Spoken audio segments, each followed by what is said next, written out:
दोस्तों, गरुड़ पुराण के अनुसार मृत्यु के बाद बालक अपने माता पिता से एक वस्तु अवश्य मांगता है और माता पिता को अपने पुत्र की मृत्यु के पश्चात उसकी एक इच्छा को अवश्य पूर्ण करना चाहिए, अन्यथा बड़ा ही अनर्थ हो जाता है।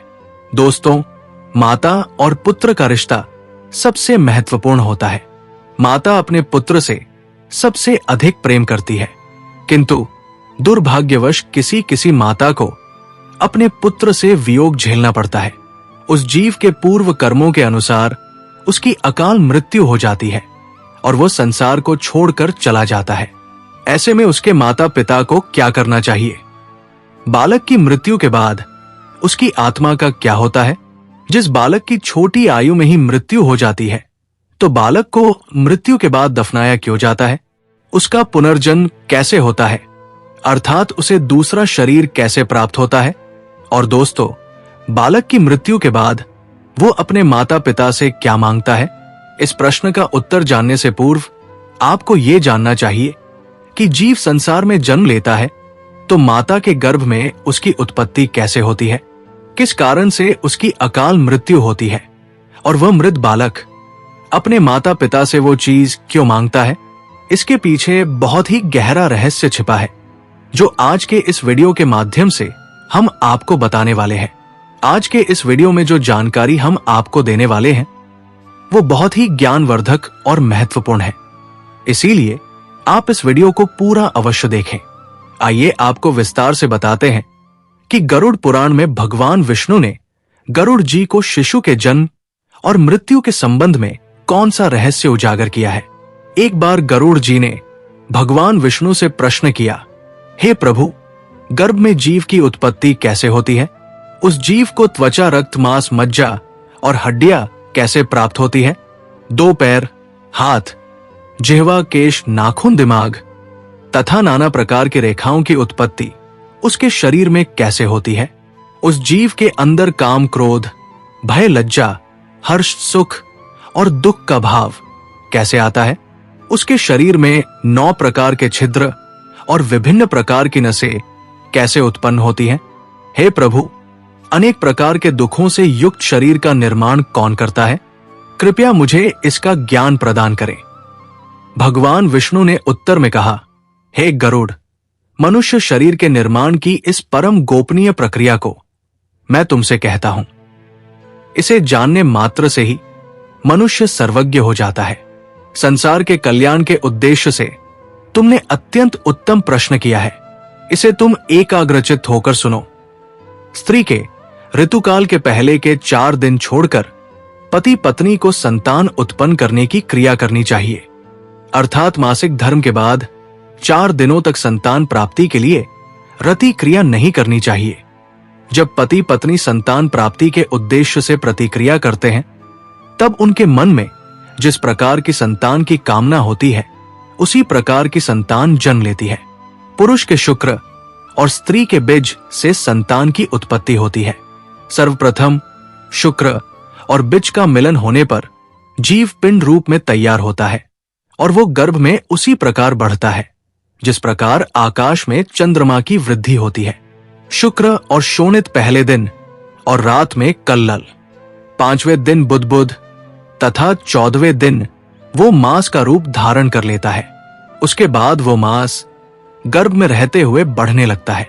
20 दिनों तक वो पिंड के रूप में ही बढ़ता है, तब तक उसे आकार प्राप्त नहीं होता। उसके पश्चात 25वें दिन उसके अंदर शक्ति का संचार होने लगता है। 1 महीना पूरा हो जाने के बाद वो 5 तत्वों से युक्त हो जाता है। दूसरे महीने में गर्भ में पल रहे जीव के शरीर पर त्वचा और मेदा निर्माण होती है। तीसरे महीने में मज्जा और हड्डियां निर्माण होती है।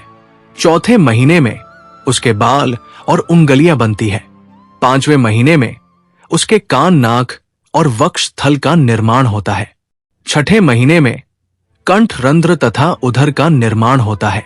7वें महीने में गुप्तांग विकसित होते हैं और 8वें महीने में वो सभी अंग प्रत्यंग से पूर्ण हो जाता है।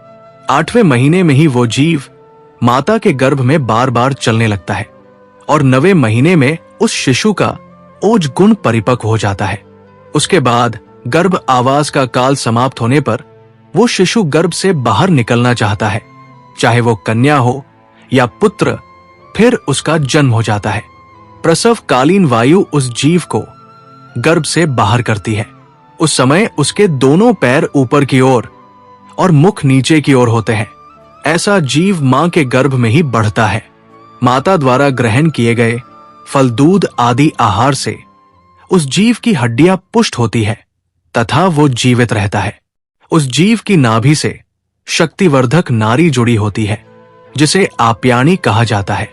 ये नारी माता के आंतों के छिद्र से जुड़ी होती है और उसी के द्वारा उस शिशु को अन्न प्राप्त होता है। इस प्रकार से बढ़ते हुए उस जीव को गर्भ में ही पूर्व जन्म की यादें आने लगती है। उन यादों के कारण वो दुखी होता है और अनेक प्रकार की पीड़ा का अनुभव करते हुए गर्भ में इधर उधर सरकने लगता है। अपने पूर्व जन्म के कर्मों को याद करके वो सोचने लगता है, गर्भ से निकलकर मैं पुनः ऐसा कोई काम नहीं करूंगा जिससे मुझे फिर से जन्म प्राप्त हो। गर्भ में ही वो अपने सैकड़ों पूर्व जन्मों का विचार करता है। उसके बाद समयानुसार वो प्राणी अधोमुख होकर 9वें या 10वें मास में गर्भ से बाहर आता है। बाहर आते ही वो जीव दुख से पीड़ित होकर रोने लगता है। गर्भ से बाहर आने के बाद उसे असहनीय कष्ट देने वाली मूर्छा आ जाती है, किंतु कुछ ही क्षण में वो पुनः चेतना में आ जाता है। वायु के स्पर्श से उसे सुख की अनुभूति होती है। इसके बाद मेरी माया उस पर अपना प्रभाव जमा लेती है और मेरी ही माया के प्रभाव से उसका पूर्व जन्म का ज्ञान नष्ट हो जाता है। वो ज्ञान नष्ट हो जाने के बाद वो बाल अवस्था को प्राप्त करता है। तदनंतर वो कौमार्य, यौवन और वृद्धावस्था को प्राप्त करता है। उसके बाद मनुष्य पुनः उसी प्रकार मरता है और जन्म लेता है। इस संसार चक्र में वो एक घड़े को बनाने वाले चक्र यंत्र के समान घूमता रहता है। प्राणी कभी स्वर्ग प्राप्त करता है और कभी नरक में जाता है।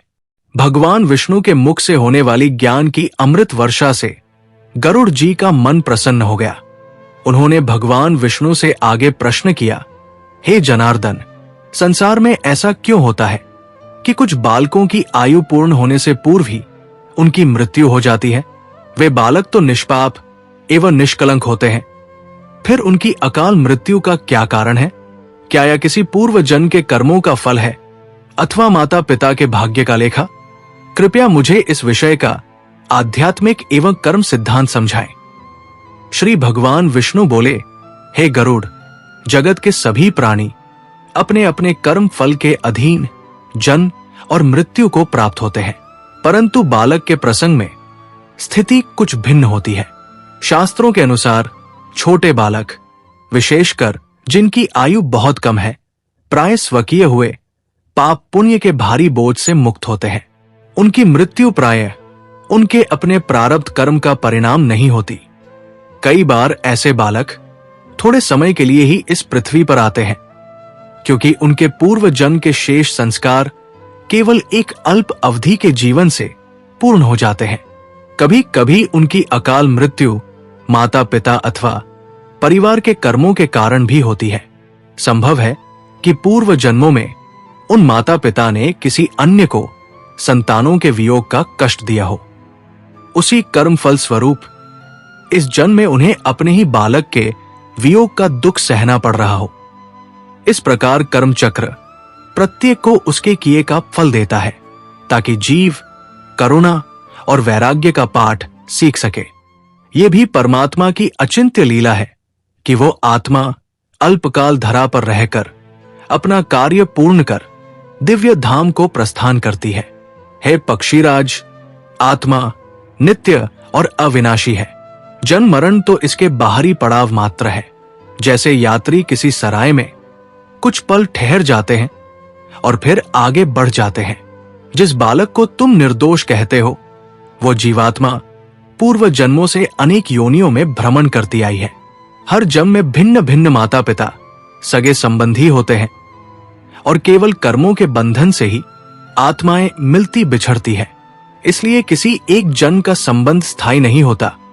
जिस प्रकार सांप अपनी पुरानी केंचुली का त्याग करता है, उसी तरह जीवात्मा भी एक शरीर त्याग कर दूसरे शरीर को धारण करती रहती है। गरुड़ व्यापक दृष्टि से देखें तो कोई मृत्यु अकाल नहीं होती। ये तो आत्मा की अनंत यात्रा का एक चरण मात्र है। जिस ईश्वर की इच्छा से जन्म होता है, उसी की इच्छा से जीवन का अवसान भी होता है। अतः अत्यधिक विलाप करना मोह और अज्ञान का चेहरा है। संसार में जीवन क्षण भींगुर है और मृत्यु अवश्यंभावी है, इसलिए शोक मोह में डूबना उचित नहीं। उस अल्पायु बालक को जितना समय तुम्हारे साथ बिताना था, वो बिताकर चला गया है। अब अतिशय शोक करके उसकी आत्मा को बांधे ना रखो। ईश्वर के भेजे एक सुंदर अतिथि की तरह स्मरण करो, जो थोड़ी देर के लिए आकर तुम्हारे जीवन में आनंद की छाप छोड़ गया। उसके जाने से जो शून्यता आई है, उसे भक्ति और उसकी मधुर स्मृतियों से भरने का प्रयास करो। अत्यधिक रोने से उस आत्मा को भी क्लेश होगा और तुम्हें भी मोह के बंधन में बांधेगा। बेहतर यही है कि तुम उस नन्ही आत्मा को प्रेम पूर्वक विदा करो और विश्वास रखो कि परमात्मा उसकी अगली यात्रा मंगलमय करेंगे। तुम्हारा कर्तव्य है कि ईश्वर पर भरोसा रखते हुए उस बालक की आत्मा की शांति हेतु प्रार्थना करो और धर्मानुसार जो कृत्य निर्धारित है, उनका पालन करो। गरुड़ ने आगे पूछा, हे प्रभु, ऐसे बालक के पार्थिव शरीर का अंतिम संस्कार किस प्रकार किया जाना चाहिए? क्या उनके लिए भी वही विधि है जो पूर्ण वयस्कों के लिए होती है? आपने कहा कि धर्मशास्त्रों में कुछ विशेष विधान बताए गए हैं। कृपया विस्तार से बताइए कि अल्पवय बालक की मृत्यु होने पर कौन सी अंत्येष्टि क्रियाएं करनी चाहिए और वे वयस्कों की अपेक्षा किन प्रकार से भिन्न होती हैं? गरुड़ का प्रश्न सुनकर भगवान बोले, हे गरुड़, शास्त्रों में बालक की अंत्येष्टि उसकी आयु के अनुसार भिन्न रीति से करने का निर्देश है। बहुत छोटी आयु के शिशु का शव प्राय अग्नि को समर्पित नहीं किया जाता, बल्कि भूमि को सौंपा जाता है। यदि बालक के दांत अभी नहीं आए हों या उसका चूड़ाकर मुंडन संस्कार भी ना हुआ हो, तो उसके शरीर को जलाने के बजाय पृथ्वी में ही दफन करना चाहिए। ऐसे शिशु के लिए ना चिता की अग्नि दी जाती है, ना पारंपरिक तपन उदक क्रिया आदि की आवश्यकता बताई गई है। नवजात या अत्यल्प आयु के बालक की आत्मा पर कोई व्यक्तिगत पाप या कर्म बंधन नहीं होता, अतः उसे अग्नि में भस्म करके शुद्ध करने की आवश्यकता भी नहीं समझी गई है। वयस्क व्यक्ति के दाह संस्कार में अग्नि शरीर एवं अहंकार के बंधनों को भस्म करने का प्रतीक होती है, पर शिशु के पास ऐसे बंधन होते ही नहीं। इसलिए अग्नि की बजाय पृथ्वी के कोमल आलिंगन को उसके लिए अधिक उचित माना गया है। पृथ्वी उस नन्हे शरीर को प्रेम पूर्वक अपने अंग में ले लेती है और उसकी निष्पाप आत्मा को बिना संताप के मूल परम तत्व में विलीन होने देती है। शिशु को दफनाने से पूर्व उसके शरीर को स्नान कर चंदन अथवा हल्दी का लेप लगाया जाता है। फूलों की मालाओं से सुशोभित कर स्वच्छ श्वेत वस्त्र में लपेटा जाता है। इस प्रकार कोमल देह को सम्मान पूर्वक सजाकर धरती की गोद में सुपुर्द करते हैं। ऐसी स्थिति में विस्तृत श्राद्ध पिंडदान करने के स्थान पर केवल संक्षिप्त मंत्रोच्चार एवं प्रार्थना द्वारा बालक को ईश्वर को अर्पित कर उसकी सद्गति की कामना की जाती है। इन निष्पाप बाल आत्माओं को यमराज के कठोर न्याय का सामना भी नहीं करना पड़ता। इन्हें मेरी ही कृपा से बिना दंड भोगे शीघ्र ही उचित गति प्राप्त हो जाती है। कई बार वे किसी दिव्यलोक में चले जाते हैं या तुरंत ही पुनर्जन्म लेकर पृथ्वी पर लौट आते हैं।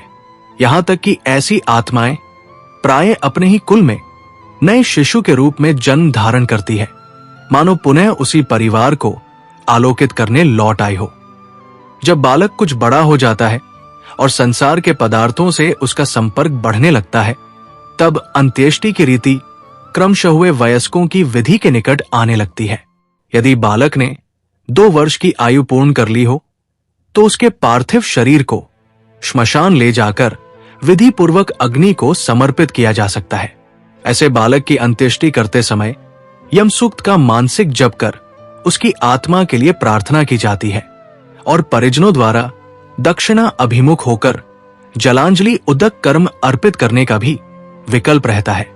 5 वर्ष से कम आयु के बच्चों का दाह संस्कार किया भी जाए तो भी उनके श्राद्ध एवं पिंडदान आदि कर्म अत्यंत संक्षिप्त और सरल रूप में किए जाते हैं। यदि बालक 5वें वर्ष में ही दिवंगत हो जाए तो 10 पिंडों सहित सभी आवश्यक क्रियाएं पूरी की जाए, परंतु चूंकि उसका सांसारिक संपर्क बहुत कम रहा है, इसलिए ये संस्कार विस्तृत रूप में नहीं निभाए जाते हैं। छोटे बालक की मृत्यु पर श्राद्ध कर्म भी उतने व्यापक नहीं होते जितने कि एक प्रौढ़ व्यक्ति के लिए किए जाते हैं। उसकी देह छोटी होती है और जगत में आसक्ति भी नगण्य, अतः पितृलोक से जोड़ने वाले सर्प हिंदूकरण जैसे विधान भी अनिवार्य नहीं समझे गए हैं। इनके स्थान पर पुण्य हेतु दान धर्म करना चाहिए। यदि कोई बालक अल्पायु में संसार छोड़ दे तो उसकी स्मृति में तथा आत्म शांति हेतु दूध, अन्न, वस्त्र और मिठाई आदि का दान करना चाहिए। विशेषतः शिशु मृत्यु पर बच्चों में दूध व मिष्ठान्न बांटने की तथा बालक और कुमार की मृत्यु पर गुड़ और चावल की खीर जैसे मीठे पकवान का दान करने की परंपरा बताई गई है। सामर्थ्यानुसार ये दान अन्य बालकों को भोजन करवाकर अथवा निर्बलों एवं ब्राह्मणों को अर्पित करके करना चाहिए। यदि बालक अत्यल्प आयु में दिवंगत हो तो जिन आहार सामग्री और वस्तुओं का वो उपभोग करता था उन्हें एकत्र कर ब्राह्मणों या दरिद्र जनों को दान में दे देना चाहिए। यदि ऐसा ना किया जाए तो उस आत्मा को अगले जन्म में दरिद्रता का सामना करना पड़ सकता है। अतः उसके कल ध्यान हेतु यथाशक्ति अन्न, तेल, लवण, फल, वस्त्र आदि जो वस्तुएं उसके जीवन में उपयोग होती थी वे उदारता पूर्वक दान कर देनी चाहिए। इस प्रकार परिवार जन द्वारा धर्म पूर्वक दान पुण्य करने से उस बाल आत्मा के लिए शुभ कर्म संचय होता है और उसकी असमय मृत्यु को भी एक अर्थपूर्ण आध्यात्मिक परिणाम में परिवर्तित किया जाता है। यदि बालक और अधिक बड़ा हो 9 से 10 वर्ष या उससे ऊपर तो उसके अंतिम संस्कार क्रमशः वयस्क व्यक्ति के समान ही किए जाने लगते हैं।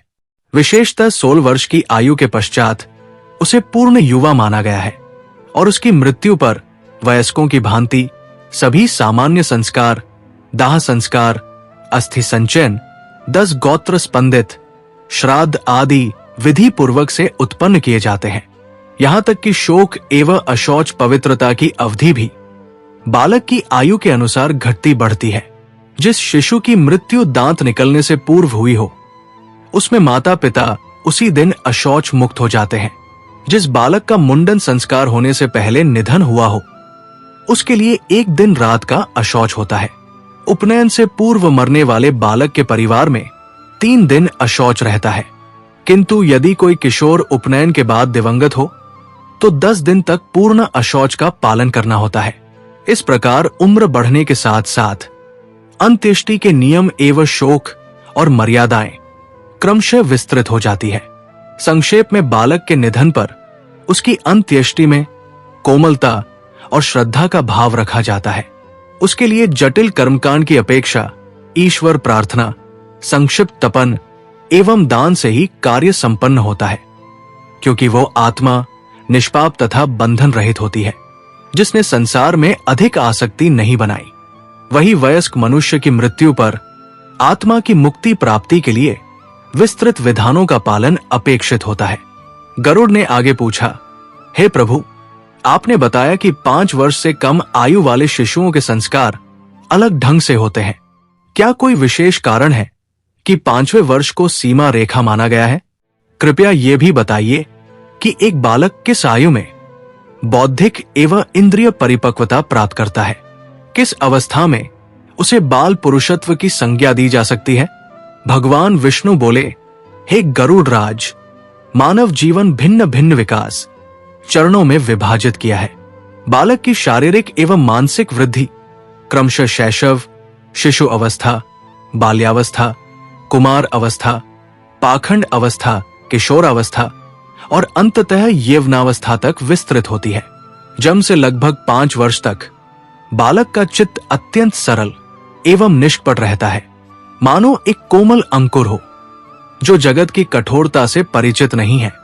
जीवन के प्रथम वर्षों में उसे अपने शरीर और इंद्रियों का भी पूर्ण ज्ञान नहीं होता, किंतु 5वें वर्ष तक पहुंचते पहुंचते उसकी इंद्रियां जागृत होने लगती है। तब वो बाहरी जगत के स्वरूप को अनुभव करके रूप कुरूप का भेद पहचानने लगता है। इंद्रिय जनित सुख दुख का भी उसे प्रारंभिक बोध होने लगता है। जैसे 5 बसंत देखते देखते वृक्ष में प्रथम पुष्प खिलते हैं, वैसे ही 5 वर्ष पूरे होते होते बालक में ज्ञानेंद्रियों के प्रथम प्रसून खुलने लगते हैं। वो आसपास के सौंदर्य और असौंदर्य को समझने लगता है। लगभग 8 वर्ष की आयु में उपनयन संस्कार कर बालक को औपचारिक शिक्षा एवं धार्मिक उत्तरदायित्वों के योग्य माना जाता है। इसके पश्चात वही बालक किशोरावस्था में प्रवेश करता है, जो उसके युवावस्था का संधिकाल होता है। 16वें वर्ष में कदम रखने पर उसका शारीरिक तथा मानसिक विकास लगभग पूर्ण हो जाता है और उसे युवा पुरुष की श्रेणी में गिना जा सकता है। वस्तुतः बाल पुरुषत्व उसी क्रमिक परिपक्वता का द्योतक है, जब एक बालक बाल्यावस्था की सीमा पार कर युवक बनने के मार्ग पर अग्रसर होता है। कारण था 16 वर्ष के पश्चात उसे पूर्ण युवा का दर्जा मिल जाता है। वो समाज एवं धर्म के सभी कर्तव्यों का स्वयं अधिकारी बन जाता है। गरुड़ ने सिर झुकाकर विनम्रता से कहा, प्रभु, आपके दिव्य उपदेशों से मेरा चित्त अब शांत हो गया। आपने इतने गूढ़ विषयों को इतनी स्पष्टता और करुणा से समझाया, इसके लिए मैं आपका कृतज्ञ हूं। अब मुझे भली भांति समझ आ गया है कि बालक की अकाल मृत्यु भी ईश्वर के विधान का ही एक भाग है और ऐसे कठिन समय में हमें धर्म और धैर्य का पालन करना चाहिए। तो दोस्तों, इस प्रकार से भगवान विष्णु ने गरुड़ जी को शिशु के जन्म और मृत्यु का रहस्य समझाया है। उम्मीद है आपको यह जानकारी अच्छी लगी होगी। वीडियो को लाइक जरूर करें और कमेंट में जय श्री हरि विष्णु अवश्य लिखें। साथ ही चैनल को सब्सक्राइब करें। राधे राधे।